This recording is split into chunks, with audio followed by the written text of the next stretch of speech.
Along with Trevor Trowbridge tonight, rolling into a brand new week. Hope you're having a good one. It is just frigid outside right now. I couldn't believe how cold it was when I rolled into the studio. What's it like down there in Indy right now, Trevor?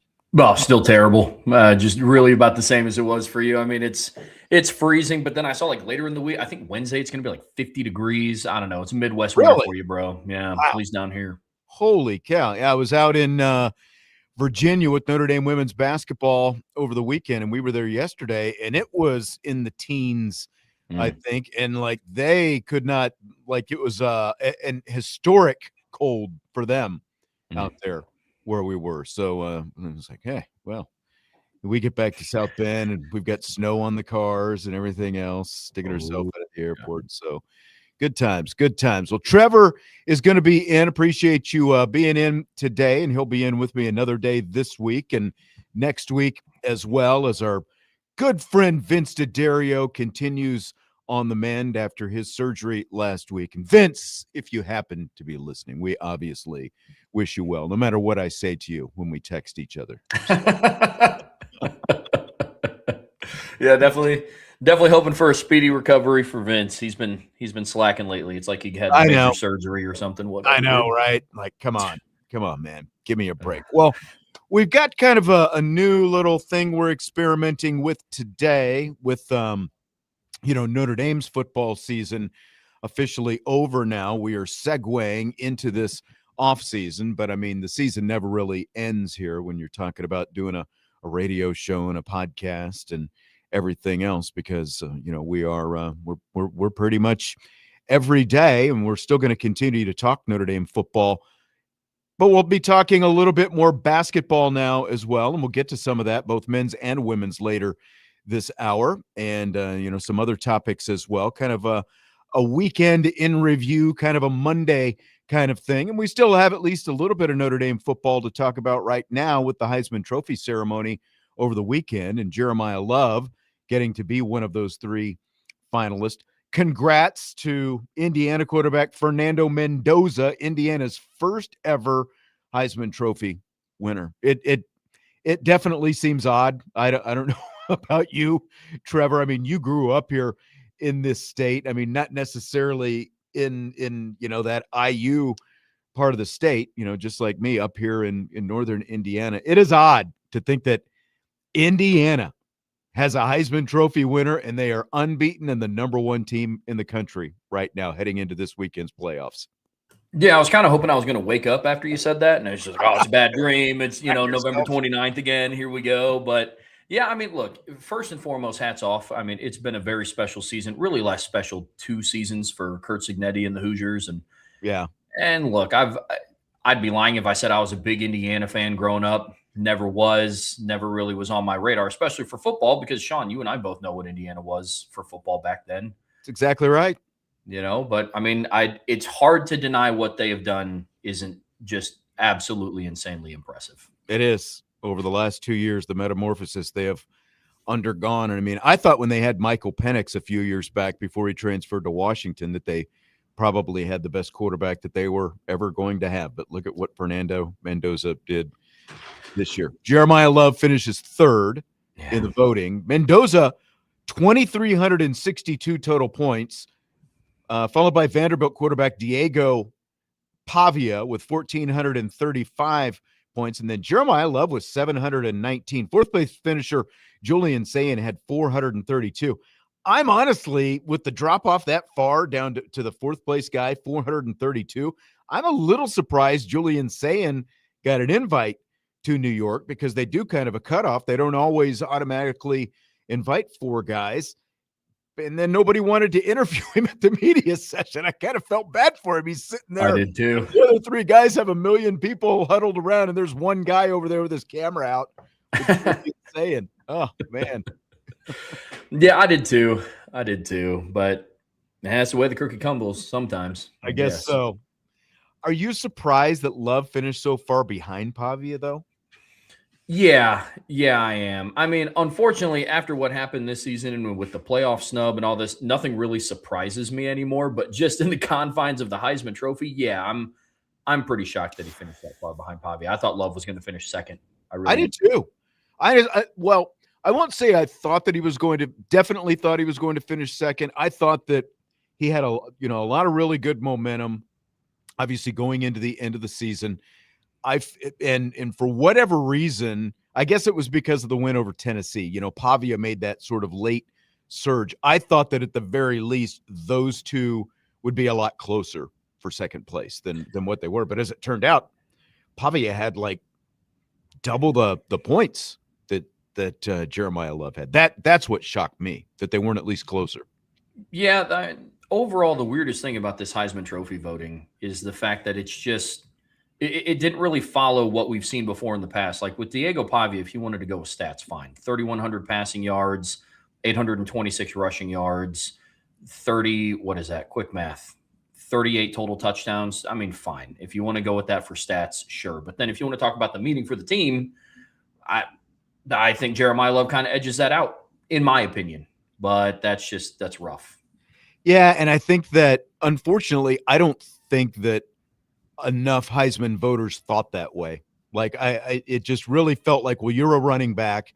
And I think a lot of them looked at what Ashton Genty did with all the, the numbers that he put up last year. And people were like, well, why is this guy, why should we think any more of him than we did Ashton Genty? Look at what Ashton Genty did. And this guy's, not even in the ballpark, in terms of just total yards. He doesn't return kicks. And, there's just, I guess there just wasn't enough juice. I think that you really had to watch him game in and game out to fully appreciate what he did. He definitely got the highlights, like the Sports Center type stuff. I think that that's what kept him in contention. But at the end of the day, I think that too many people just look at numbers, and for running back, the numbers weren't enough for Jeremiyah. Yeah, I mean, that's the unfortunate thing. A lot of people are going to draw conclusions back to Ashton Genty. Well, the thing that I would like to point out, and yes, Ashton Genty's season was absolutely historic, what he did for Boise State last year. The second leading rusher on that Boise State team was their quarterback. He had 221 rushing yards and 5 rushing touchdowns. I mean, look, Jeremiyah Love was able to put up the numbers he did with Jadarian Price carrying the ball 113 times for 674 yards and 11 rushing touchdowns. That, to me, is beyond impressive. But for a lot of the people that just kind of box score watch and they're just going to go to ESPN and just pull up the full numbers that didn't watch the games, they're just going to look at Jeremiyah Love, 1,300 rushing yards. Why should he win the Heisman Trophy? I think that was ultimately his demise.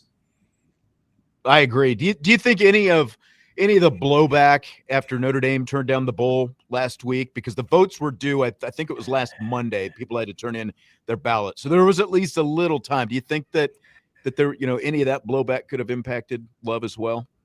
I mean, potentially. I mean, like I said, after the playoff stuff, nothing would surprise me anymore. I also didn't have it on my bingo card that the ACC network was going to play the Notre Dame Miami game 10 times between Thursday and Saturday before championship weekend. So potentially that could be a factor. I would like to think no, because the bowl performance wouldn't have impacted Jeremiyah Love's ability to win the Heisman. The award would have came out before bowl season started. So I'm hoping not. No. I'm not saying by not I'm just saying the negative reaction of the country, which was led by obviously a lot of media, who were upset with Notre Dame, like his connection to Notre Dame. I think, could it have had some impact? Yeah, but I mean, especially like when you look at the ballot and the way things went, I think that at the end of the day, Heisman voters did what so many lazy Heisman voters do, and they just go for good quarterback on the best team, because look at, and I don't want to take anything away from Fernando Mendoza. Like he's had a great season, and obviously, like Josh Pate, for example, I think he had Fernando Mendoza ranked. It was either the 8th or 9th best quarterback in the Big Ten going into this season. So Mendoza has obviously, exceeded at least the expectations of of Josh Pate, but a lot of other people as well. Like Pate and a lot of others thought that Drew Aller was going to be the best quarterback in the Big Ten. Didn't work out that way. And, like Mendoza as a person, I don't think that you can like watching his Heisman speech and just seeing after they beat Ohio State in the Big Ten championship game and doing his, interview on the field after the Big Ten championship game. It's like, how can you not like Fernando Mendoza? There's literally, I don't think any way you couldn't, like Fernando Mendoza. But again, it just feels to me like it defaulted to good quarterback on the best team in the country, which is, as we've talked about before, which is what the Heisman Trophy, unfortunately, has defaulted into more times than not. If you look at the track record over the last, 25 years now, 4 running backs, Devontae Smith, and then Travis Hunter last year, the only non-quarterbacks to win it. Yeah, like you said, hats off to Fernando Mendoza and what he was able to do. The toughest part for me is it's hard for me to say that somebody is the best player in the country when they're arguably not the best player on their team. That's the hardest part for me with a quarterback like Fernando Mendoza. I think what he did this season was special. I would argue that he's the 3rd or 4th best player on that roster.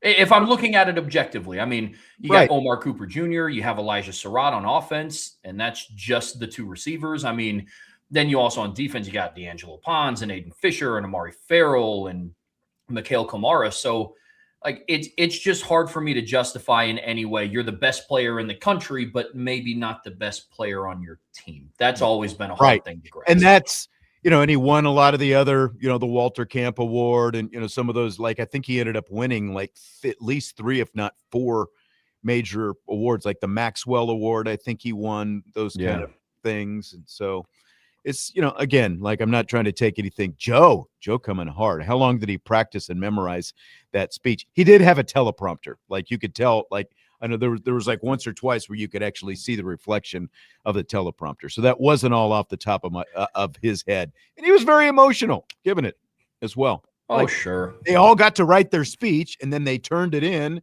in case whoever won, and they were going to pop that up on the teleprompter for him. So I'm not going to take anything away from Mendoza for that.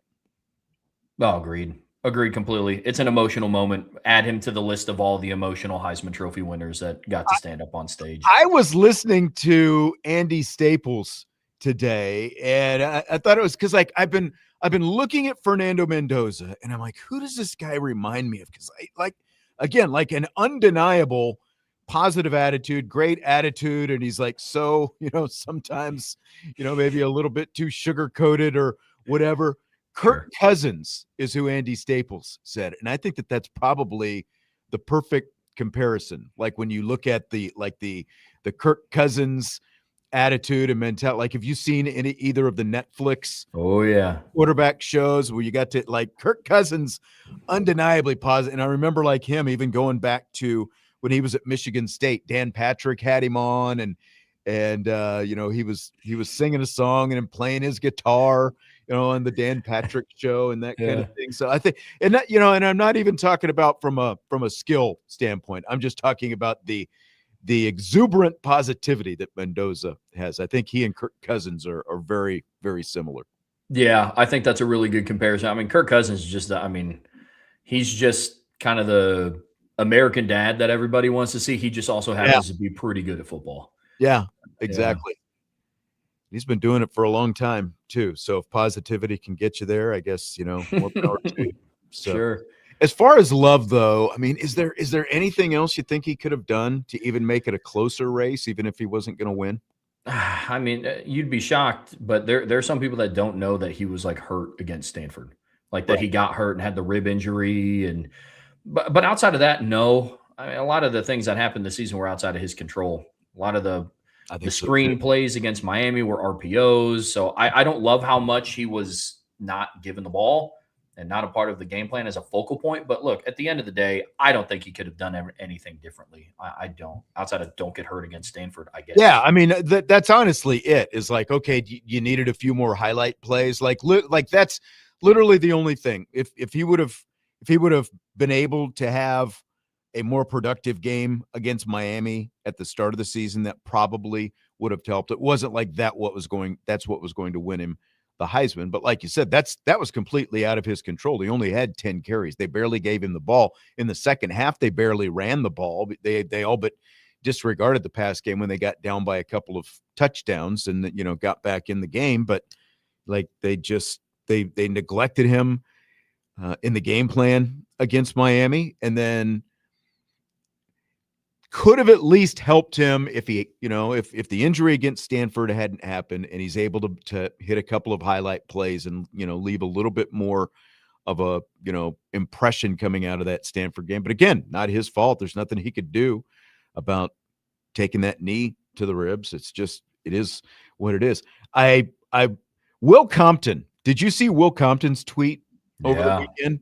Oh, yeah. He continues, and for those who don't know who Will Compton is, former NFL, college and NFL player and co-host of the Bussin' with the Boys podcast. He had a great tweet Saturday. He said, "Don't let this Heisman ceremony distract you from the fact that deep state college football protected Alabama, ran a squeeze-out operation on Notre Dame, and manipulated the system to justify an ACC team getting into the college football playoff."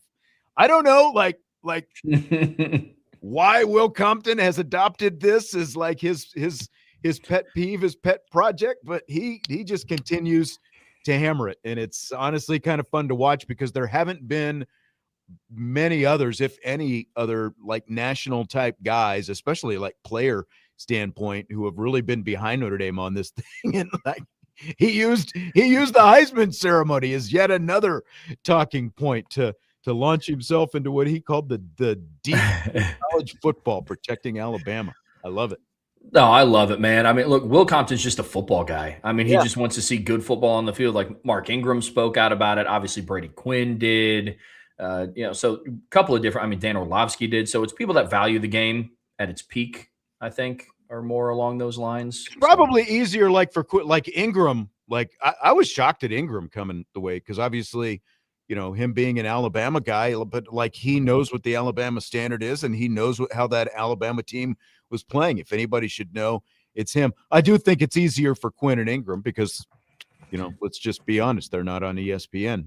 I mean, to an extent, Compton's not, but they have him on Get Up along with his co-host Taylor Lewan on Get Up every Thursday morning. So he's at least got some ESPN connection there, but he's not afraid to call a spade, and he's just going at it.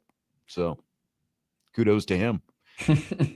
How about the Diego Pavia stuff, though? F Indiana, F the Heisman voters. Interesting way to use your platform after you lose.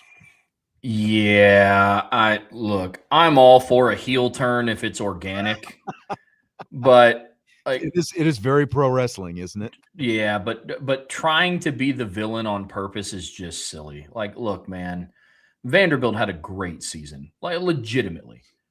What they did this year was great. Do I think they're a playoff team? No, I do not. Do I think that they were going to make a run in the playoffs, even if they made it in? Absolutely don't.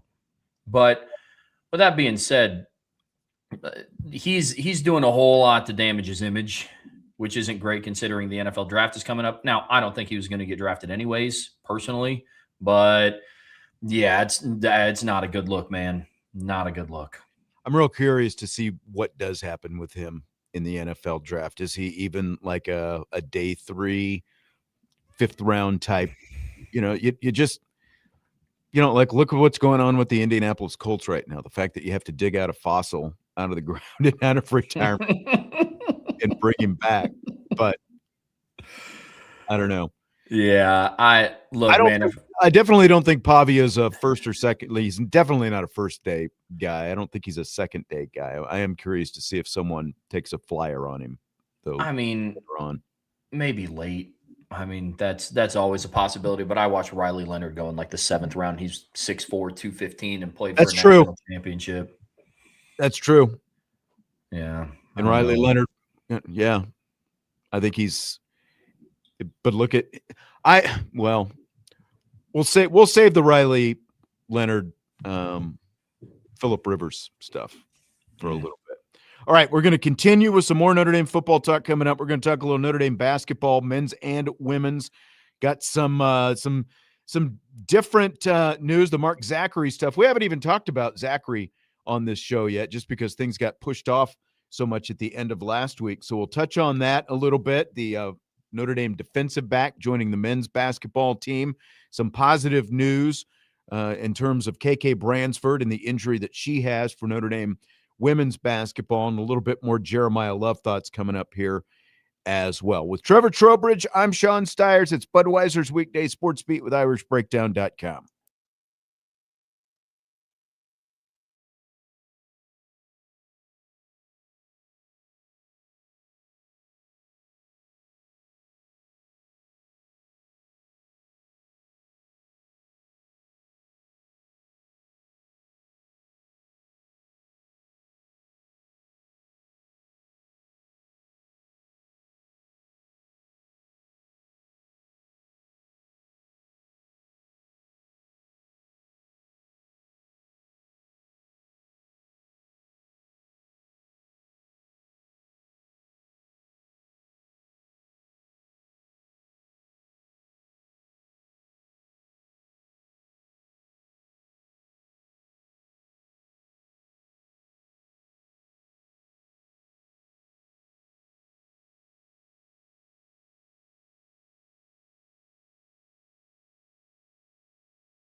Budweiser's Weekday Sports Beat with IrishBreakdown.com continues. Hope you're having a good day as we roll into a new week. Christmas just a little bit more than a week away. It is almost here. Have you got all your stocking stuffers ready to go, Trevor? For the most part, there's some last second shopping that I got to do. I mean, look, this is now the second Christmas that I've been married, and like everything you get, everything's all intertwined. And we're to the point, it's like if we need something, we're just going to go get it.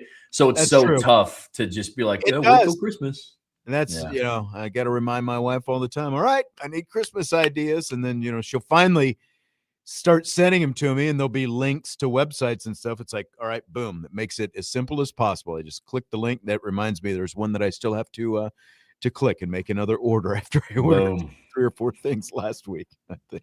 So, final thoughts on Jeremiyah Love. He did win the Doak Walker Award, became the first Notre Dame running back to ever win the Doak Walker Award. At the very least, a nice little consolation prize for Love, I thought. And I mean, even like best running back in the country. Like, I'm not saying it's a consolation prize, just in relation to the Heisman Trophy. Yeah, I mean, look, I don't want to make this answer sound more simple than what it is, but he's the best Notre Dame running back that I've gotten to see in my lifetime. And yes, I'm on the younger side. I'm 28 years old, but there's people that I know that are older than I am that are also saying that he is probably the best Notre Dame running back that they have seen in their lifetime as well. And this award, I looked at it, it's only been around since 1990. I thought it was even older than that. But still, like when you think about 1990, I mean, you've got Jerome Bettis, you've got the Brooks brothers, like you've got Tony Fisher. I'm going to leave some guys out of here, but there are like Darius Walker, Ryan Grant, Julius Jones, Kyron Williams, just a couple of years ago, stud in the NFL. Like a lot of really good running backs have come through Notre Dame. I did say Bettis, right? Yeah. Yep. So Ricky Waters, yet another one. Like in that time span, back to 1990, there have been a lot of really good running backs come through Notre Dame. So really, really awesome for Jeremiyah Love that he's able to become the first ever Notre Dame running back to win that award.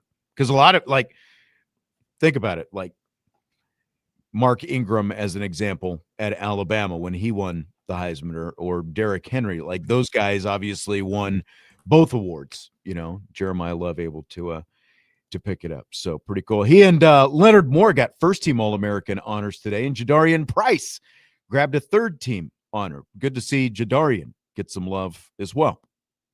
Oh, absolutely. I mean, he's one of the best running backs in the country. Nobody talks about. Dude's electric. Absolutely electric. I'm a little, when did they stop doing the award show, by the way? Like, because like all of a sudden it was just like this slow trickle. These awards are being announced. It used to be, they did that award show. I don't know if maybe it's because of the expanded college football playoffs and that's why they're doing it this way now. Well, it's weird because like some of the award winners were announced prior, but then they had it on ESPN on Friday. So they did do the show? They did it, but they announced some of the winners before the show. Right. And that's what I was thinking. They were just announcing these different awards. I didn't even realize they had the show. Yeah. It flew under the radar for sure. How about Noah Grubbs and the state championship game that he had? Huh? What a way to end the high school career, huh? Holy cow. Oh, my goodness.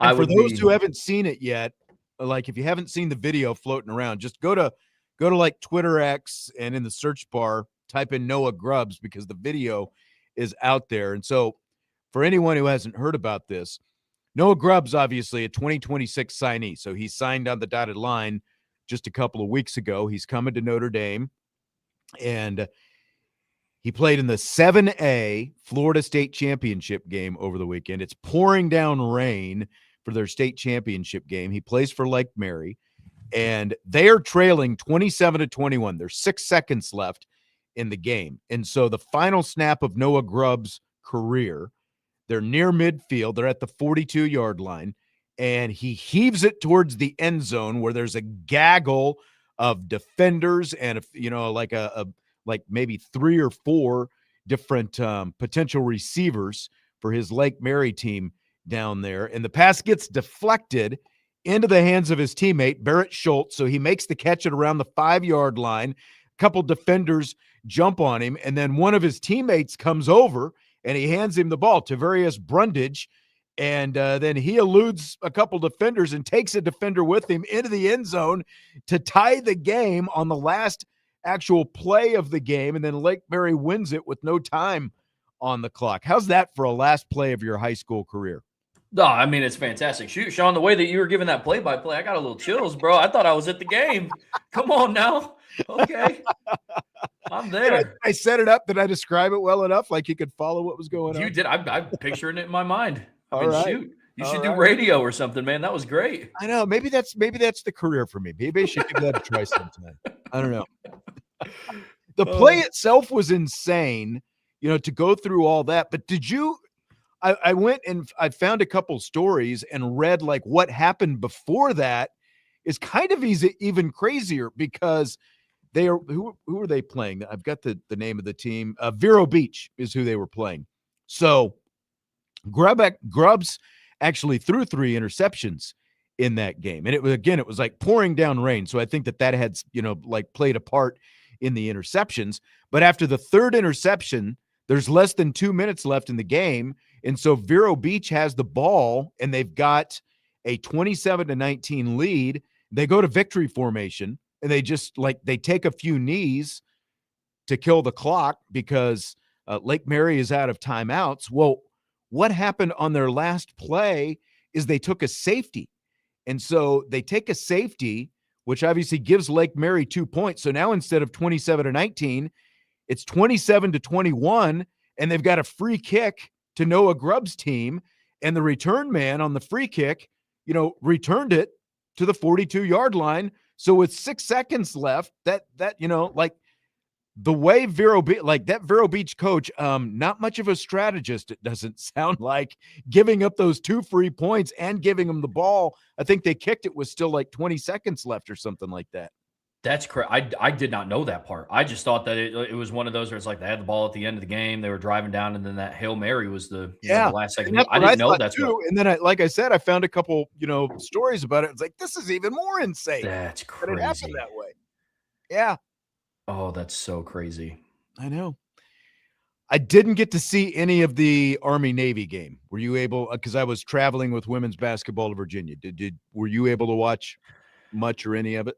No, I wasn't able to, unfortunately. It was in the lines of Christmas shopping. It was a Christmas shopping day for me on Saturday. So nothing wrong with that.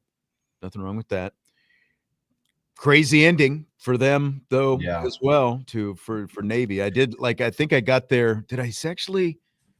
I think I literally turned it on when I got into our hotel in Virginia, like right after the game had ended. And I saw like Navy guys singing the alma mater and all that kind of stuff, and those kind of things. So, no, unfortunately, I didn't get to see. I did though. This was on Twitter or X. Did you hear about the Texas state championship? Like, there's like a state championship game in high school football down in Texas, and like the ending was crazy. It was like a team had to kick an extra point to tie it to make it 21-21 all. He missed it, and then the other team got the ball back. They were kneeing out the game, but they started to celebrate too early. Kid took off his helmet, threw it in the air before time had expired, so they got penalized. So then they end up having to punt. And then the other team had a good return, and then the kicker who missed the extra point kicked the game-winning field goal to win the extra point. I saw that though. That was crazy. Man, I hadn't seen that. That sounds like nuts as well. All kinds of crazy things happening this weekend. Yeah. By the way, congratulations. I just saw this today. Notre Dame lacrosse head coach Kevin Corrigan was inducted into the Intercollegiate U.S. Men's Lacrosse Hall of Fame this weekend. So pretty cool for him. Just a year removed from winning his 2nd national championship. Wow. Yeah. That's awesome. He's been at it for a while. All right, little basketball. Little Notre Dame men's basketball. They beat Evansville 82-58 Saturday, and they're 9-3 now. I saw Jalen Harrelson had a pretty nice game, 20 points. Carson Tout had a monster double-double, 19 points and 15 rebounds. You've been able to watch a lot more on the men's side than me so far. So how are you feeling about this team without Marcus Burton right now? Overall, I guess I'll kind of separate those into two. Overall, this is a really fun team to watch, guys. I mean, this is the men's basketball team is what I had hoped to see this season with the recruiting class coming in and some of the veteran leadership. I mean, they are now to the point where they have now multiple scores. Like last year when Marcus Burton went out, it was like, I don't know how many points you're gonna put up. I know. Yeah. But this year, I mean, you got Harrelson going for 20, and he wasn't even their best offensive performer. I mean, Braden Shrewsbury went 8 of 10 from 3. I mean, he was absolutely unconscious. I mean, that was great to see. All the true freshmen are contributing. Jalen Harrelson is a dude. I mean, last year the entire offense was run the ISO game with Burton, and this year now, unfortunately, that he's hurt, you still have Jalen Harrelson to play ISO ball with. I mean, he is a freak. So very, very happy up to this point. Just wish Burton was a part of it. Yeah. And have they talked about a timeline for when he might be back at this point? It's still undecided. Like they're hoping this season, but I know he had to get surgery on it. So it's just kind of a timetable of That's right. That's right. When they made that announcement, it was like indefinite timeline. Mm-hmm. So unfortunately. Yeah. All right. Well, Salty wants to know if we have anything to say about Mark Zachary joining the men's basketball team and his impact. And he says, well, maybe Trevor's the one to ask since he's on the show tonight. I don't know what kind of impact Mark Zachary is going to have, but we know he's an athlete. You know, like speaking of state championships, we know he won a state championship at Ben Davis when he was in high school down in your neck of the woods in the Indy area. So like this is a guy who can play, and I know that he played like AAU ball, I think, with Shrewsbury, didn't he? Like it was the same like circuit, like the same league. Yeah. Okay. Yep, that Braden Shrewsbury and Logan Imes played in. I mean, Salty, as far as the role and his impact, it's for depth. Right. Like they're not going to have him come in and start once they get into conference play. I don't think he's going to line up and be the starter when they go to Durham, North Carolina. I don't. But right now, the situation here is your primary ball handlers are Sir Muhammad, who's 6'6", Jalen Harrelson, who's 6'7", Braden Shrewsbury can, if needed. And then outside of that, Sir Muhammad, he's also 6'6", so Logan Imes is 6'4". It's strictly for depth. He unfortunately didn't get in against Evansville. Because of the final score, I was hoping he was going to get in at the end of the game. But, I mean, he had been a part of the basketball team for like a week at that point, so I wasn't hoping for it. Maybe against Purdue-Fort Wayne that's coming up, but who knows? It'd be like that. That would be, especially since ACC play is coming up here pretty soon. Like if you're going to get him in, maybe against Purdue-Fort Wayne would be an opportunity to do it. Did you see Shrewsbury's comments on it? He was asked about it after the Evansville game, and he talked about it. He's like, look, I knew he was a hooper. 33-0 in 2022 with Ben Davis when they won the state championship. Yeah. State runner-up the next year, almost repeated. And then he's like, there's a lot of guys on the Notre Dame football team that can hoop. And he was like, Leonard Moore can hoop, but I knew not to ask about him. So it was good, man. I didn't see that. That's good. That's like, yeah. Like I think it's always fun when this kind of stuff happens, you know, like when you see a guy from another sport, you know, go and you know, sort of fill in, even if he's not going to go out and be a star. I think it's fun that they're able to make that kind of jump. Agreed. So, yeah. Women's basketball picked up a win at James Madison yesterday, 78-65. And that's one of those. James Madison came here. They did a home and home last year and this year. And like every once in a while, they'll go out and, you know, like play some of these mid-major type places on the road. And James Madison is actually, they're probably, I said this a few times during the broadcast, they're like Sun Belt Conference favored to win the Sun Belt. They've got the preseason Sun Belt Player of the Year. So like in terms of like that level teams that you could play, especially on the road, like that was probably one of the better mid-majors that you could play. And then Cass Prosper goes out and scores 24 points, and Hannah Hidalgo 13 points and 4 steals, and Malaya Coles had 17 points and 5 steals. So it was a nice little win, and now the men and women are both heading. This is finals, so they're off all week for finals, and they both play again next Sunday. Okay, right on. Yeah, I mean, it's weird seeing the kind of the, I guess, the evolution of this women's basketball team. I mean, Sean, You would know a lot more about this than I, but from the outsider's perspective, it's almost like the roles of the men's team and the women's team have kind of like flip-flopped. I mean, this women's team is built significantly closer to Notre Dame's men's team last year True. than this year. I mean, last year was Marcus Burton, and then Tay Davis would contribute from time to time, and when he would, it was in a big way. You know, and that's kind of how I look at Cass Prosper. But like everything runs through Hannah Hidalgo, just like last year, everything ran through Marcus Burton.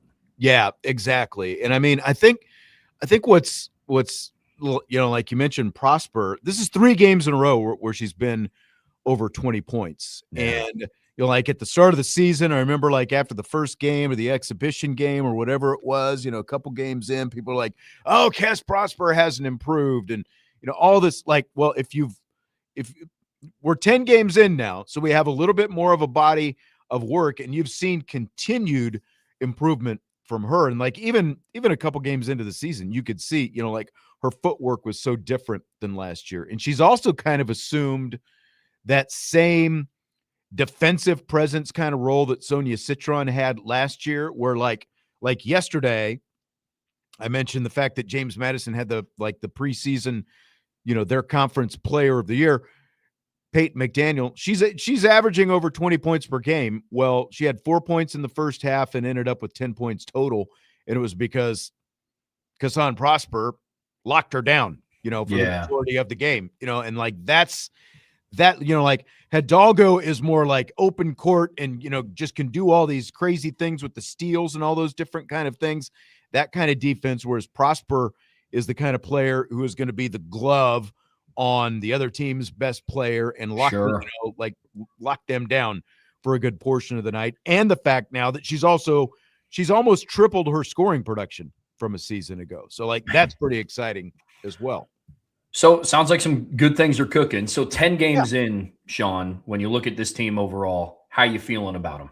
I mean, there's still a lot to be, you know, like if they could have held on and won that game against Ole Miss in the ACC SEC Challenge a couple of weeks ago, probably have a little bit different feeling. But really, it's trending in the direction that I thought it would. I think that they're going to definitely be better than a majority of the teams in the ACC. And, you know, like whether or not they're able to compete with some of the elite teams, I think that we're going to find that out here pretty soon. But, you know, like Malaya Coles, as an example, the transfer from Wake Forest, a post player, like this last couple of weeks, you know, because she started the season with an injury, had a leg injury, and was, you know, kind of like, well, you know, what exactly is she going to be able to give them? But she just looks more confident all the time, and she's been in double figures in 3 of the last 4 games now, and she just does like so many little things. She's very active in the paint, you know, like she can block it, she can D up down in the post, and she's also just very confident posting up and making a little move in there. And then Ayanna Moore, the transfer from Vanderbilt, you know, ditto with her. Like she's getting more confident all the time. So I think that it's really starting to kind of round into form, because both of those players came into the season with just like some nagging little, you know, leg stuff. And I think that in terms of, you know, overall cohesion and just like gaining the confidence of their play, I think that they're starting to do some of the things that they thought they were going to get from them. And, you know, so it's getting a little bit more exciting from a team standpoint, kind of seeing the way it's shaping up. So, and then they got some good news as well. And Shepard is right. DeJesus, good player as well, you know, especially like in terms of the defense, and, you know, she'll knock down a couple threes a game and that kind of thing. So, Tenzin wants to know, are we confident in either team being tournament qualifiers still, or are we on the fence? I've said all along, the women are going to be a tournament team. It's just a matter of what kind of seed they're going to get. You know, like it's like where they are right now, I would say it's doubtful that they're going to be like a 1, 2, you know, 3 seed. You know, they ended up, you know, like in that lower than, you know, lower seed than they thought they were going to get last year. They're going to be a tournament team. It's just a matter of how high the seed is going to be. You know, it's probably, as of right now, based on the ranked teams that they faced and how they fared, it's more likely that they'll probably be on the road in the first couple rounds of the tournament. But I have every confidence they're still going to be a tournament team this year. What do you think about the men? Yeah, it's close because what version of the men's team are we going to get? Are we going to get the Missouri version of this men's team where they host an undefeated Missouri team and beat them at home? Or are we going to get like the Ohio State or Houston version of this team? Now, the thing that I want to make abundantly clear is like, look, in their 3 losses, they lost by a combined 21 points. In basketball, that's not a lot. Like that's what we have to keep in mind. It's not like a football 21 points. It's a basketball 21 points. The game against Houston was competitive. They were the 3rd ranked team in the country at the time. They were very competitive with Ohio State on the road, and they had the opportunity to win that game. So conference play for the men's team will really dictate my feelings towards it because the out of conference play stuff, it's real hit or miss. Right. Yep. KK Bransford, real quick. We got to take another break here. I just realized what time it is.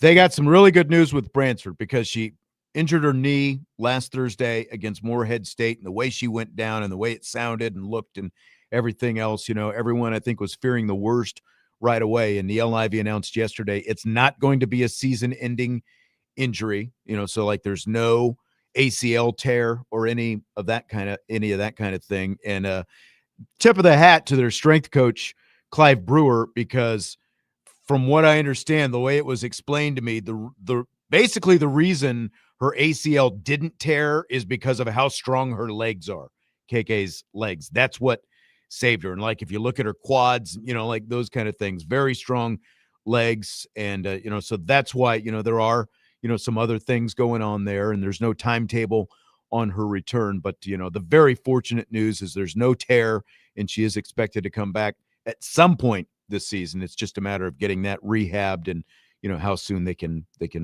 get to work on some of that kind of stuff. So really good news for KK Bransford and the team as well, that they'll be getting her back at some point. All right, let's take our final break this hour, and then back to wrap things up. We'll touch on a couple more things next. Budweiser's Weekday Sports Beat with IrishBreakdown.com.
Winding down the first hour of Budweiser's Weekday Sportsbeat with IrishBreakdown.com. Sean Stiers and Trevor Trowbridge. Oh, man, I was just listening to the forecast. We're supposed to get rain again later this week. That's the most miserable thing at this time of year is when the cold rain comes, because then it freezes overnight and everything just turns into a freaking ice sheet. I'm fine if there's snow on the ground. Just like rain, leave me out of it. But apparently that's what we've got coming. Yeah, the weather down here doesn't look much better. I mean, by Wednesday, it'll be 40. Thursday, it'll be 51. And then by Friday, it'll be back down to 30. I mean, it's just going to be gross. Delightful. You know what's delightful? The Bears pummeled the Cleveland Browns, and they are now 10-4 this season. Amazing. The second best record in the NFC behind the 11-4 Rams. The Chicago Bears, with a matchup against the Packers Saturday night, are in position to play at least a home game in the playoffs right now. Green Bay lost to the Broncos yesterday. Even worse, they lost Micah Parsons to a torn ACL. And like someone was asking how the Cowboys feel about that. I mean, obviously no one's going to wish an ACL injury on anyone, but Bears and Packers duking it out. Should be a fun one Saturday night.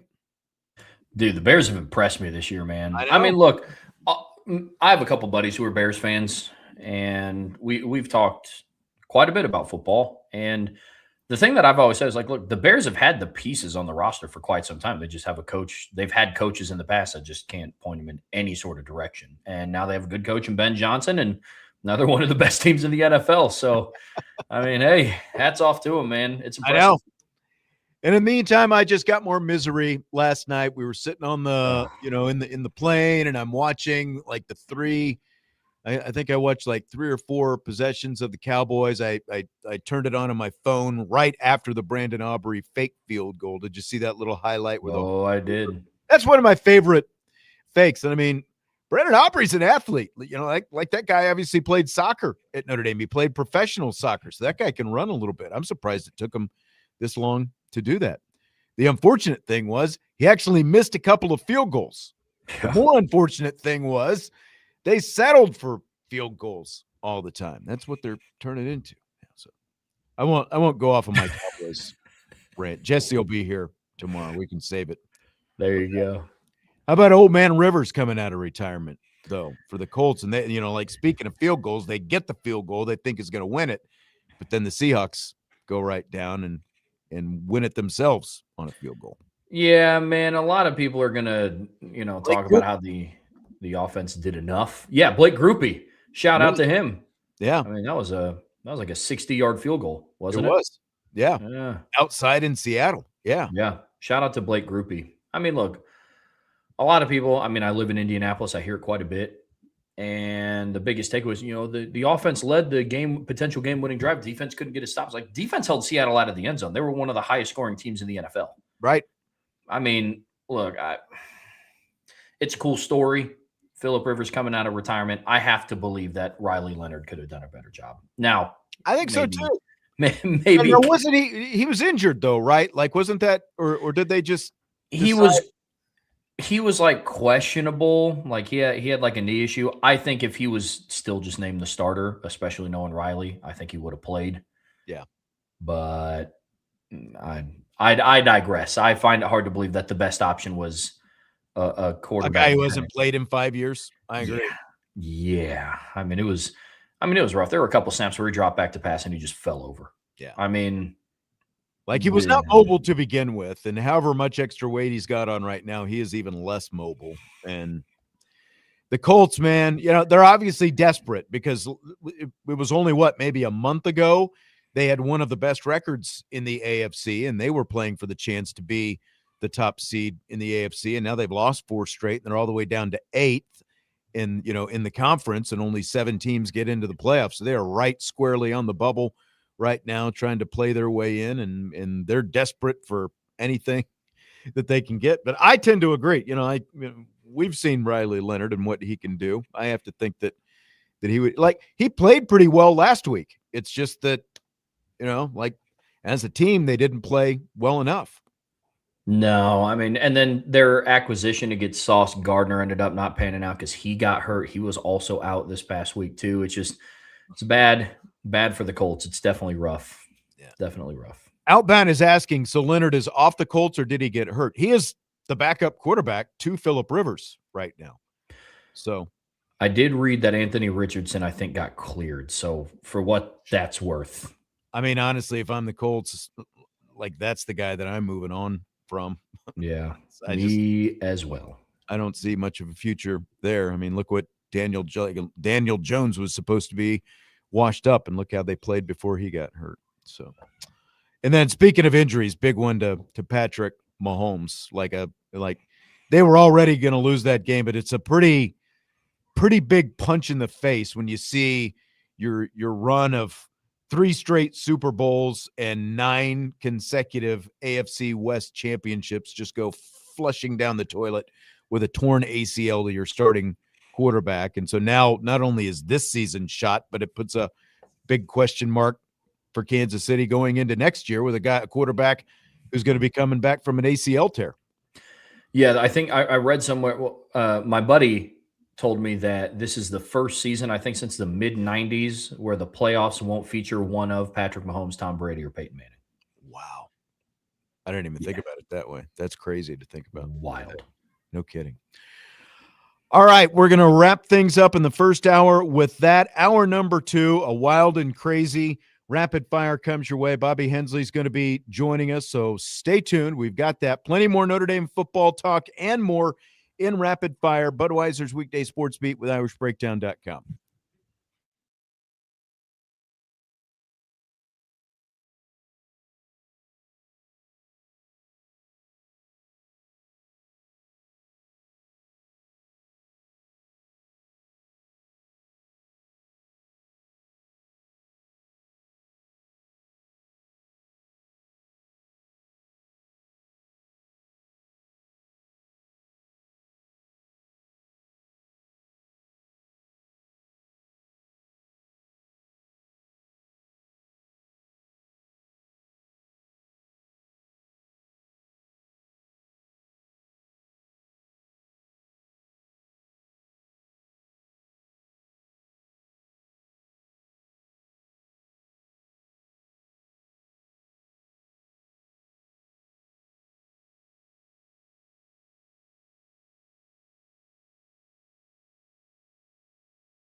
And we roll into hour number 2, along with Trevor Trowbridge and Bobby Hensley.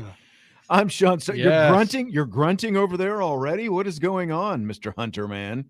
Oh, I'm not a hunter, man. This is just cheap hoodie I got at Meyer. All right. You look like you're ready to put on the camo and go out and do a little deer hunting or something. No, I couldn't stand hunting. It just seems boring to me. You're not a big hunter guy. You're not going to like sit in the blind and do all that kind of stuff. No, if I just want to sit around and do nothing, I'll just watch your old shows. Well, thanks for the views. yeah. Hi, Trevor. Good to see you. Good to see you too. Good Lord, we're getting off hot. Let's do this thing, man. I know. Trevor, I'll just start with you, and maybe I'll just mute Bobby like I typically want to do. But fill in the blank. Diana Rossini's weekend report for The Athletic that Marcus Freeman is on the New York Giants list of candidates for their head coaching vacancy, and she expects Freeman to garner interest from other NFL teams is blank. To be expected. I mean, look, I'm working under the notion if Marco Rubio decided to step down from being the Secretary of State, I'm pretty sure there'd be an article talking about how Marcus Freeman is a prime candidate to step up and be a part of the cabinet. I mean, look, man, Marcus Freeman is one of the hottest coaches in college football. You know, especially after the run that they went on last year, 10 straight wins this year. He's building a great program, #1 recruiting class in the country by some services. So I understand the garnering the interest, but it was talked about last year when he had the connections drawn back from the Chicago Bears. You know, he has connections and ties to the Bears. Like, yeah, they drafted him. He never stepped foot on the field. I mean, Marcus Freeman himself even said, like, I don't look, NFL is a different beast. Like, I got drafted. I never played. Like, it's different. So, yeah, I think this is pretty normal. Like even when Brian Kelly had his run in 2012, he was going to the Eagles. He was done. Anytime a Notre Dame coach is doing well and an NFL job opens up, that's where they're going to say they're going to go, because especially now all the college jobs are filled and he's going to be the hottest name. He was the hottest name through all that stuff too. So I think it just makes sense that he's, like you said, he could run for anything, politician, coach, whatever. They might even sign him to play linebacker on a few teams, but I think it's just normal through the Notre Dame process. Cause like we were talking last week, their polarity. Everybody knows who Marcus Freeman is. Everybody knows what he's done at Notre Dame the last few years, and he's built a great program that we thought was already at the top, and he just put them even more up there. So I think that's a name that everybody does want. I don't think it's completely false that they're just throwing his name out there. I think everybody does want him. Well, and that's the most. I think the only real significance with Rossini actually reporting this is, like, because it felt like, well, duh, like this is it felt like this was floating around for a while, but really it started with like those things, about a week or so ago, maybe even a little bit before that in Vegas, Freeman is the favorite to get the Vegas, or to get the New York Giants job. But there was there were no actual reports. It was just for whatever reason, Vegas had moved him kind of to the top of the leaderboard. So like it felt like, duh, yeah, of course, we know, but at least there's some actual reporting on it now. But at the same time, kind of going to what you said, like it feels like this is going to become just an annual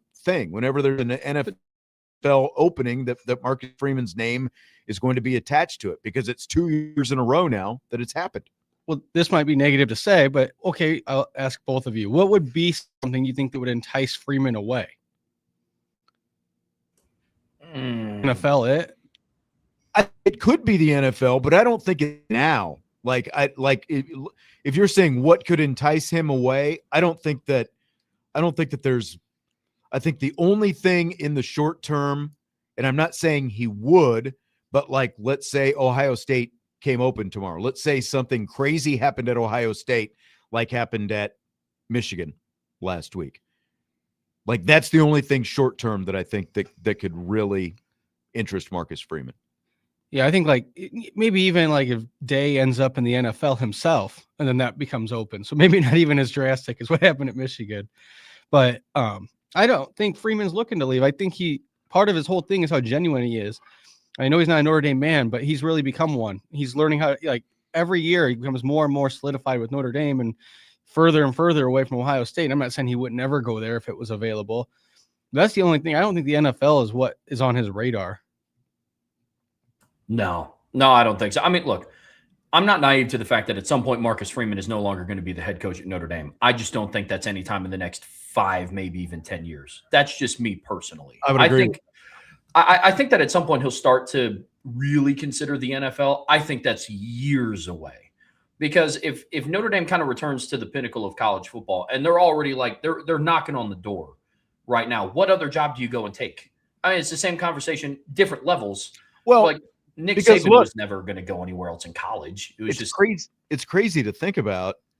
But Freeman has been the head coach at Notre Dame for 4 years, so that is already a third of the time that Brian Kelly was at Notre Dame. Like 4 years have gone by in the blink of an eye, it seems like. And the 12 years that Brian Kelly spent here, that's the longest anyone has been the head coach at Notre Dame. So, like, think about it that way. Like, Marcus Freeman is already a third of the way there, and he's not even 40 years old yet. And so there's a shelf life on all of these jobs. Like, is he going to end up being like Dabo? You know, does he stay at Notre Dame as long as Dabo, because Dabo is going on 2 decades now already at Clemson. Like, it feels like, especially obviously if he continues to have the success that he's had, like at least for the short term, like the job is not done as far as Marcus Freeman is concerned, I think, at Notre Dame. I don't see him pulling the plug just to go explore and like, oh yeah, the NFL interests me now. I mean, he's got a young family, and and I realize a lot of these coaches have families and stuff like that, but he's really young.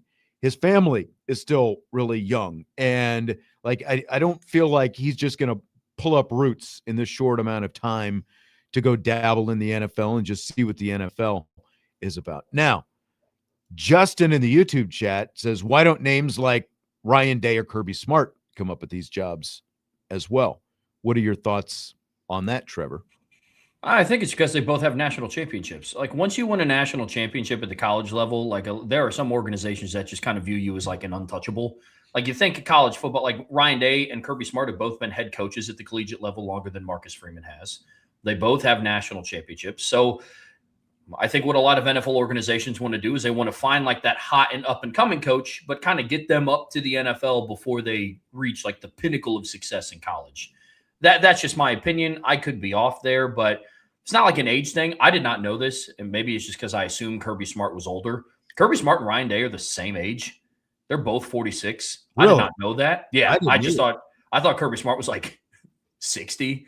I think it's just because he's been coaching for so long, but yeah, man, Justin, I think that's short answer. That's kind of where I'm at with that one. Well, I think part of it too, like you said, that they're at their alma maters, both of them. So I think that's a reason why that they also are entrenched there, because it's not impossible. Jim Harbaugh, I mean, different reasons, I guess. Stop bringing up Michigan, but he won a championship and bolted for the pros. Very true. And I think that Marcus Freeman also has a different personality than those other guys, and I think that personality, both his lead, like the people skills, essentially, I think that is part of the, not only has he shown that he can coach and recruit and do all those things, the way he relates to young players, I think that is a big part of it as well. And like, especially when you look at a guy like Kirby Smart, and great coach, great college coach, but he is much more in the Nick Saban mold, like like from a personality standpoint. And I don't feel like that kind of personality, and maybe Ryan Day's as well, plays the same way that Marcus Freeman's would, with NFL professional guys. Not what you asked, but relevant to this conversation. I don't understand why every time a pro team, not every single one of them, but they always look for the top college coaches to go pro. And it doesn't work all the time. By and large, it usually doesn't work that if a successful college coach goes pro, it works. So I don't understand the whole process of that. I guess the Giants are a team that's had a lot of bad coaching hires anyway, so they're just trying to find a new avenue. But I mean, like, look at a guy like Harbaugh's a little different. We'll see how that ends up playing out. Like, he's just got so much more of a quirky personality, but he's won at both levels, obviously. But I think really Harbaugh, and you have to go back to Pete Carroll, but Pete Carroll more of a, like a player's coach kind of guy, like what the personality, like he relates and is a very positive, upbeat kind of guy. Now, Marcus Freeman is an upbeat, positive kind of guy who will get into you as well, but so would Pete Carroll, So I think that I'm not saying that they're the exact same kind of personality, but they are much more similar. Like Pete Carroll and Marcus Freeman, their personalities much more similar than Ryan Day, Kirby Smart, I think, and Marcus Freeman.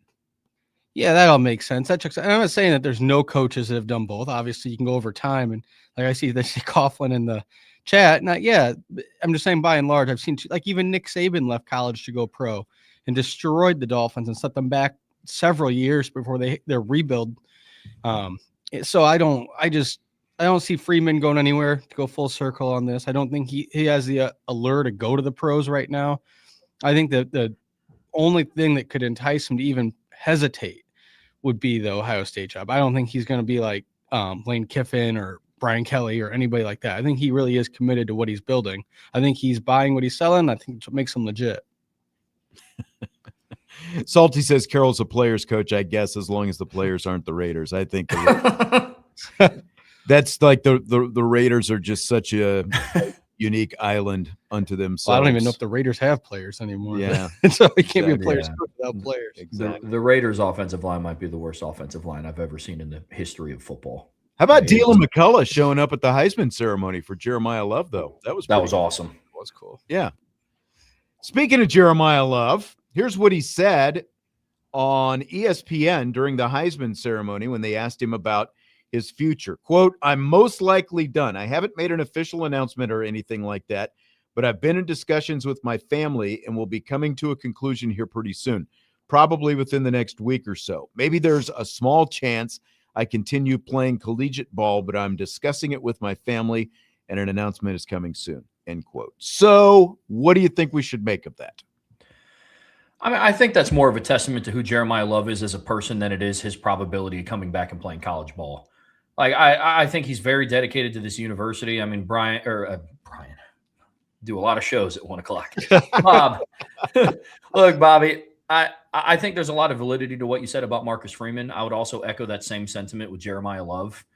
And that, like, he doesn't like how things ended. It's rough knowing that the last time he ever suited up in the blue and gold, or I guess really the white and gold, he got injured. It didn't look the same. It didn't end the way that a lot of us thought that it would. So I think that's just more of him having an internal battle of like, I don't want to leave things how I left it, but there's not much more I can do in South Bend. I think that's the internal battle, not, oh, should I come back and further my chances in the NFL by playing one more year at Notre Dame? It's not that. All right. So what's your percentage that he'll come back? 2. Yeah. I think the same. Yeah. I think the same. I agree with you 100%. I think I believe it's genuine, but I think he already has 1.5 feet out the door. I think the reason it's 2% that he hasn't already made an announcement is because the NIL money. So maybe that can help save a guy like that because, all right, you make this much next year in the pros, but you can make almost all that back in college, play a shorter schedule, be back where you're king of the world, kind of, versus pros where you're a dime a dozen. I'm not saying he won't be good, just, what I mean? Like could win a Heisman next year, could make a playoff run next year, could, like you say, put a storybook ending to a college career that would be one of the most epic college careers, especially if you brought a championship back to Notre Dame. But I agree that the percentage is less than 3. I think that he wanted his Heisman weekend to be about the Heisman weekend. And, like you said, in the next week or so, they're going to announce something. He probably doesn't have his video or whatever is going to go up on his IG and or TikTok and whatever else, quite together yet. But the Heisman was about the Heisman. And whenever he makes that announcement about his future, that's what it'll be about. I would just be completely shocked if he were to come back. And, like this came up on the IB Champions Lounge over the weekend. There was a thread about it. And, look, like, because there are people who still think, well, what if Notre Dame were to put together this great NIL package and whatever else? So, okay, so let's say they're able to put together an $8 million NIL package to keep Jeremiyah Love at Notre Dame. So, okay, so that's $8 million for next season. Well, if Jeremiyah Love gets drafted in the top 10, which everybody pretty much expects he's going to get drafted if he declares for the draft next year, that is somewhere in the vicinity of $32 to $40 million guaranteed, just based on being a top 10 draft pick. So if Jeremiyah Love comes back to Notre Dame next year for $8 million, then ends up suffering some kind of catastrophic injury, because this is all essentially risk reward. So he suffers some kind of catastrophic injury, then he's just gonna, that's a minimum of another $30 million that he's not going to have. Like, well, it's just not realistic to think that even if you push all your chips onto the table and you give him whatever amount it is for next year, that's still, with a professional contract, you're talking about life-changing money when you're talking about $30 plus million that you're leaving on the table. Well, I mean, and the other aspect of this that just it flies under the radar, and I understand why. But now with the house settlement and the salary cap, it's not just as easy as pay him whatever he wants. Let's say they do that with Jeremiyah Love. Okay, who aren't you paying then? Right. Like everybody else. Literally. I mean, like, where does that money go then too? So it starts to get real tricky. Plus, I mean, that position, you're the one taking the most hits on the field every game. So the chances of injury are higher. There's a reason why not a lot of running backs go that high in the NFL draft to begin with. So the fact, if you can be marketed that high, I'd say that's a pretty good reason to forego your last year of eligibility. So is anyone here higher than a 2 in terms of confidence that Jeremiyah Love would actually come back next year on a scale of 1 to 10? Yeah, we're all in the same boat then. I thought 2 was generous. Yeah, I think so. I think it's already a foregone conclusion. Like Outbound in the YouTube chat there is talking about Jadarian Price, and it's the same thing. Like, he's been here for 4 years now, and he's already had a major injury with that Achilles. And like, he's not going to get drafted as high as Jeremiyah Love, but I'd be shocked if he doesn't end up being drafted in the, like 3rd round at worst, just because he's a running back. But he is widely regarded, along with Love, as one of the top running backs in college football, and he's going to be a great pro as well, and he's going to go make a lot of money. So I would just be completely shocked if either one of those guys comes back. But as a fan, wouldn't it be awesome? Oh, it would. Yeah.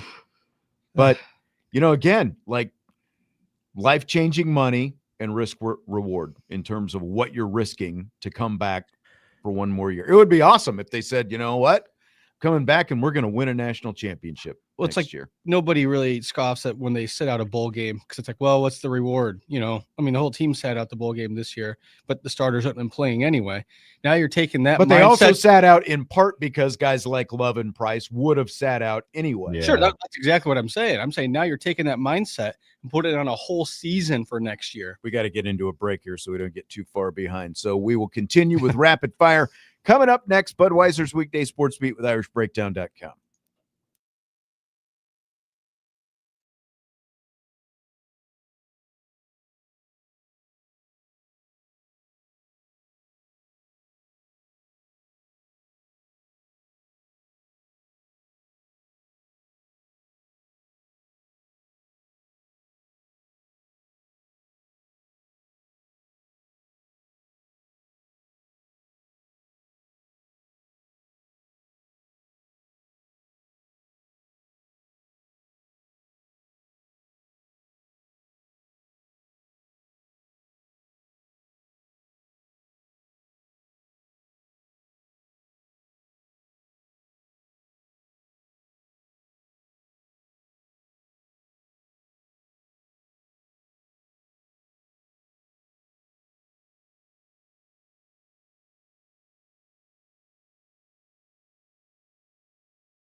We continue rapid fire. Budweiser's Weekday Sports Beat with IrishBreakdown.com with Trevor Trowbridge and Bobby Hensley.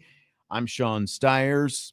So, after Notre Dame was left out of the college football playoff, one of the first media members Pete Bavacqua talked to was Yahoo's Ross Dellinger. You might remember Dellinger was tweeting some thoughts and comments that he got from Pete Bavacqua the day that Notre Dame was left out of the college football playoff.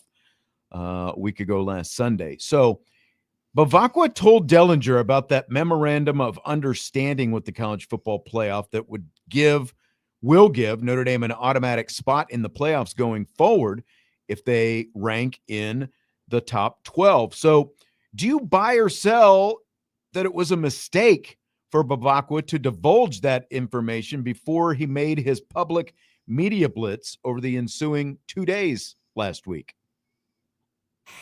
I think overall I'll sell it. Like I understand like the shock and awe of hearing all of that, but like this was something that was in place before. Like I think a lot of people heard about the news of like the MOA, and they're like, "Oh, Notre Dame put that in because they were left out of this year's playoffs." Like that's always been a part of it. Now, whether people knew that or not, like I don't really think that's Pete Bavacqua's responsibility. So I'm selling that he should have waited. You know, and when I mean people, I don't mean fans. I don't expect fans to know that. I'm talking more like other athletic directors that are like, this is ridiculous. It's like, yeah, well, you signed off on it. So, I mean, I don't really know what you're all upset about. So, again, if you signed off on something you didn't fully understand, that is also on you. So, I'm selling. I don't think. The athletic directors didn't have any say in that. It was their conference commissioners that were signing off on that. You know, the guys at the ADs actually. Sure. So you're selling that he should have waited longer? I'm selling that it was a mistake. Okay. I agree. I sell as well.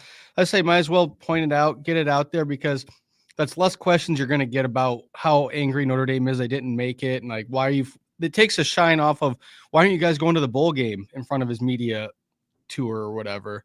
So I think it's fine that he brought it up when he did. I'm good with it. Like, just have it out there. It gives him an easy question because he knows what they're going to ask. He'll already know what he wants to answer with. You know, I think he's just hiding in plain sight at that point. Yeah, I mean, because like you said, this was there, and it's funny that it appears to have come to as such a surprise to so many people. And this is something, you know, like it was like one of many things that he had, you know, that he was fielding questions about over the next couple of days. And one of the many things that sort of the Notre Dame bashers were coming at him about. But I think that I did think it was interesting, you know, like when it would come up, when he would do the different interviews, and in his press conference, he's like, well, I really don't want to talk too much about the MOU, but then he would proceed to answer questions about it as well. So I sell that like it matters, because like so much of this whole Notre Dame conversation, in about a month or so, none of it's really going to matter. It's all going to die down, and next year's going to roll around, and most people aren't even going to remember that aspect of it. You know, people are going to go, oh yeah, you know, like it's not going to come up again until the college football playoff rankings start coming out again.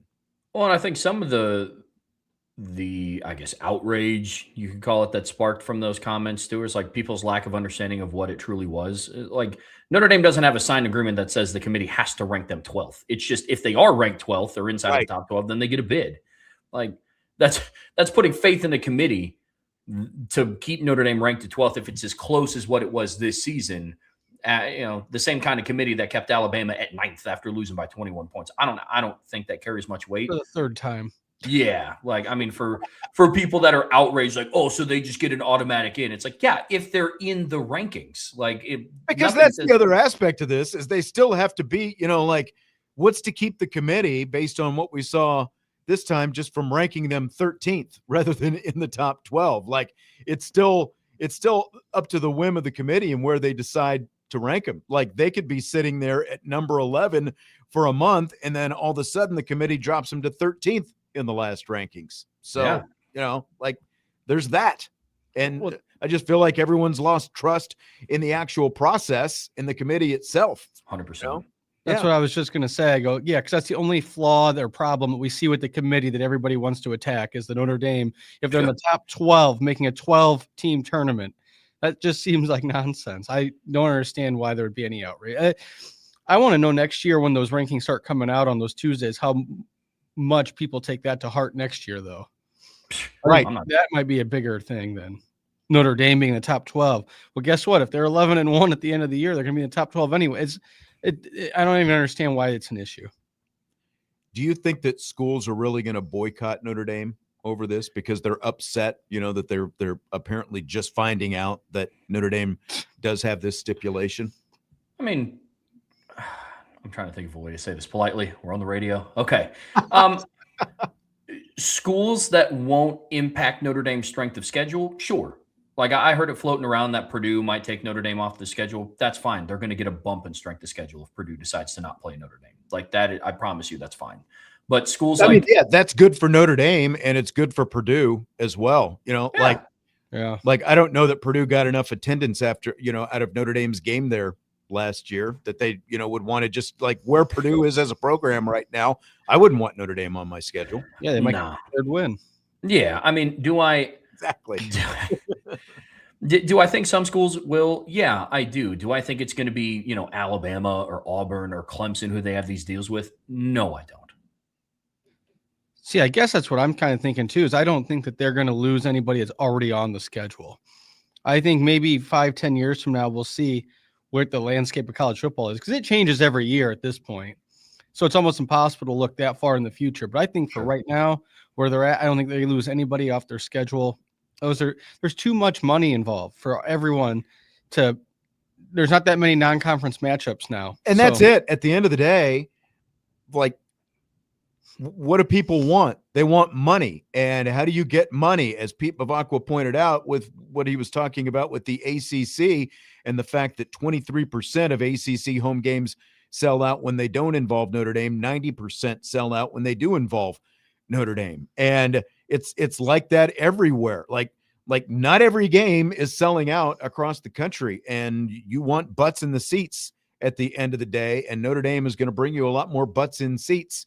And that's why I don't think that this is going to be nearly as big an issue as, some national reporters who are trying to, get clicks on their story, want to make you think that it's going to be. Okay, a couple athletic directors said they're mad. All right, well, guess what? People are always mad at Notre Dame. Do you think that that's going to change? No, but again, they're willing to sign up for that because they know that by having Notre Dame as a home game, they've got a much greater chance of selling tickets than if they're going to schedule Alabama, Birmingham, or, name your off-brand school, whoever it happens to be. Purdue, even, like by scheduling Purdue as opposed to Notre Dame is what I'm saying, So, I don't think this is nearly going to be the big deal as it's been made out to be. It's like you said earlier, it's just something to talk about for right now that we're going to forget about in a couple months. We'll get through March Madness, spring practice, and then we'll be ready for fall. And we won't even think about in the future who they're going to schedule until the end of the year next year when it comes out. Well, they played so-and-so, and this was a tougher loss or tougher win. So I think it's all smoke for now. I don't know who won IC. We will play Notre Dame any day 7-2 record. I don't know what that is, but I mean, preferably Saturdays. I mean, a Wednesday game is inconvenient. Right.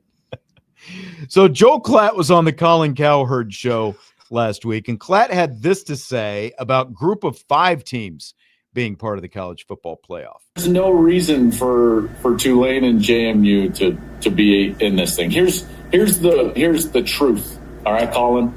The truth is that the Group of 5 or 6, whatever you want to call it now, as conferences have changed around, the only reason that they're included or have access to this playoff is to avoid litigation. It's to avoid an antitrust lawsuit. That's the only reason that they've got access to this, is because of the over litigious nature of what's gone on in college football through the last 2 decades. Yeah. And it's not good for anybody. Listen, I think it would be better for that level of school, the mid-majors, to go play their own national championship. Sure. I think that would be amazing, like the FCS does, and allow these teams to go out there and crown a national champion. So I'm with you on that. I just don't think it doesn't serve anybody's purpose. I don't think it makes college football better. I don't think it makes the playoff better. And candidly, it doesn't help those programs to go out there and potentially get beat badly.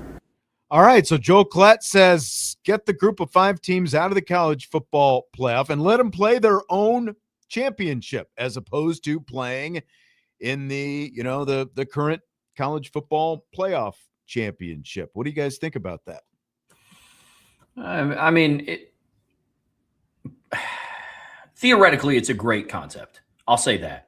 But what does this all come down to at the end of the day, guys? Money. Money. Is a group of 5 championship going to generate enough revenue exactly compared to an entry in the college football playoff, even if you're going to be one and done? No. Exactly. I mean, you would make more money from a hypothetical NIT tournament in college football than you would from a group of 5 tournament. And that's essentially what this would be. It would be the equivalent of the NIT versus the NCAA tournament. Yeah, I mean, just think about it this year. If you take the rankings for what they were, I mean, the teams in an NIT tournament, like let's say you take like the next 8 that didn't make it. I mean, you'd have Notre Dame, USC, Michigan, Vanderbilt, Texas. Like that would draw more TV ratings than UNLV versus South Florida. I mean, because people don't, unfortunately, I'm not saying I agree with it. I watch them, but like I watch those kind of games. But by the masses, they're not tuning in to watch UNLV versus USF. It just wouldn't make enough money. So theoretically, I think it's a great concept. I just don't think it would make enough money. But I do agree that the group of 5 automatic bid in the playoffs, it's hard for me to believe the committee when they're like, our job is to get the 12 best teams in. It's like, your job is to get like the 10, 11 best teams in and then the group of 5. Right. Then it turns into whatever rankings because this team was up high enough and won their conference. Yeah, I think that like they say, Joe Allen says, FCS gets a tournament every year on ESPN. Ask North Dakota State how much money they generate in those playoffs. Unfortunately, yeah. I mean, they got knocked out already this year, shockingly. But, if you're into any good football you can watch all the time, but it doesn't get the casual fan that a playoff does. I don't know. Maybe instead of having Tulane and James Madison, have them play one game, and then that winner goes to the playoff. So you can have like a play-in, I guess. So there's still an opportunity to be represented, but they're not taking 2 spots up in the playoff. Yeah. And then again, the tough part, and I agree. I don't, again, conceptually, I understand. Right. But if you have them playing a play-in game, in theory, if they were to play for a national championship game, they would have to play 18 games. Like including their conference championship and the play-in and then the 14 playoff field. Now, do I think James Madison or Tulane are going to play for a national championship? No, I don't. So, nah. But you're right. The semantics are there. So I agree with what Klatt is saying in theory. In a perfect world, I think it would be great to have this group of 5, championship bracket as opposed to including them in. But part of the reason they are included in is there's like appeasement to, like basically the group of 5 was guaranteed a piece of the pie because of the fact that Boise State was left out for as long as they were. And the fact that prior to Cincinnati, before, they became part of the Big 12, in 2021, when they made the college football playoff, they became the first group of 5 team to ever get into the college football playoff, so like there was, you were basically, again, keeping everybody happy. I think in terms of the current format and keeping the group of 5 in, but one, I don't think they're going to actually kick out the group of 5 teams. But I think the easiest way to do it, as opposed to like what Bobby is saying, having these 2 teams play off to get in, just like with the ACC, all the ACC had to do for their tiebreaker was have a rule in place that says like in case of a tiebreaker, the highest ranked college football playoff team gets into the ACC championship. Well, in terms of the group of 5 solution, all you've got to do is have a threshold and say the 4 highest ranked conference champions get in, but you also have to be ranked at least in the top 15 to qualify to get that spot. Like it shouldn't just be, okay, James Madison is sitting down here at 22nd or whatever they were. And the fact that the playoff committee basically just made up a spot to get them that ranking to begin with. All you've got to do is say, okay, the 4 highest ranked champions get in as long as you're ranked at least in the top 15. in the playoff rankings. And then if you don't, well, it's the teams that actually deserve to be there get in. I think it's that simple, and we wouldn't, again, we wouldn't have these, this situation to begin with. Whether or not they'll actually go back and include some kind of stipulation, I don't know. But I don't think they're going to kick out the group of 5, and I don't think that they're going to, end up having a group of 5 championship. Although, considering what bowl games have come to, I think a group of 5 championship, might be a nice compromise in terms of ESPN, because you would have some actual compelling games that actually matter that people might watch, that maybe you could play, in some of those bowl sites and, help draw some interest to the bowl sites. And you'd have good games. Yeah. You're talking about the rankings and being in the top 15, which I understand. And I agree with you. But then we're going to get into the area where Notre Dame, if they're number 11 or 12, would they purposely put them 13 to not put them in? If James Madison was ranked 14th, maybe they bump him down to 16th just so they don't make that threshold. Right. So I think you can see a lot of manipulation by a committee by even putting their own rules out there, which I don't think is right, because they're not ranking the teams in order of talent or in order of ability to win the championship. They're kind of just putting people in order to make it so that they fill their narrative. Final break, and then we're back to wrap up Rapid Fire, Budweiser's Weekday Sports Beat with IrishBreakdown.com.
All right, we got just a couple minutes to go here before we wrap things up. Outbound was asking about my broadcast yesterday of Notre Dame women's basketball. It says he was listening to the women's game for a bit, did they end up doing something to that girl that kept screaming bloody murder? It was actually a boy. And I thought it was a girl as well, but it was a young boy sitting just a couple rows behind me who just started doing the scream, like to try to distract players at the free throw line and some of that kind of stuff. It was, oh man. So, if you heard it on the radio and you thought it was annoying, you should have just been me sitting 2 rows in front of them. And then you would have really known what annoying was. Well, that's cool. Trevor was only 2 rows behind you yesterday. Bobby's coming in hot on Trevor now. I'm sorry, Trevor. Oh no, Bobby, we go way back. We do. I meant that for Sean, but he wouldn't yell at himself, so I had to bounce off someone. Hey, that's fair. I understand. There's probably more of a Vince vibe anyway. You're not allowed to make fun of Vince right now. I mean, he's off limits as far as you know anyway. Well, he always says treat him the same all the time, so I am. Okay. All right. Fair enough. You got your Dolphins playing the Steelers tonight, Bobby. Are you hopeful they'll actually make the playoffs? Like, where are you on this whole thing? No, I'm not. Well, I'm already disappointed because they sucked this year. So now they're not going to get rid of their coach. They're just enough in it that they're not ruining anything. They're just middle of the road. And if they did find a way in the playoffs, they'd lose by 25 in the first round. So I think I'd rather just get knocked out and not even get my hopes up for that first week of the playoffs. That's fair. But, I mean, it could be worse. Could be a Bengals fan. You sure could be, buddy. You sure could be. It's rough over here in the Trowbridge household. I bet. Poor Joe Burrow. Yeah. I know. All right. Well, that's going to do it for tonight. Trevor, we'll be back. I guess you'll both be back on Wednesday. Trevor will be here with me in the first hour once again, and then I get a double dose of Bobby and Trevor in hour number 2. Jesse will be in tomorrow. We've got something fun lined up for tomorrow's show. We got some like off-brand.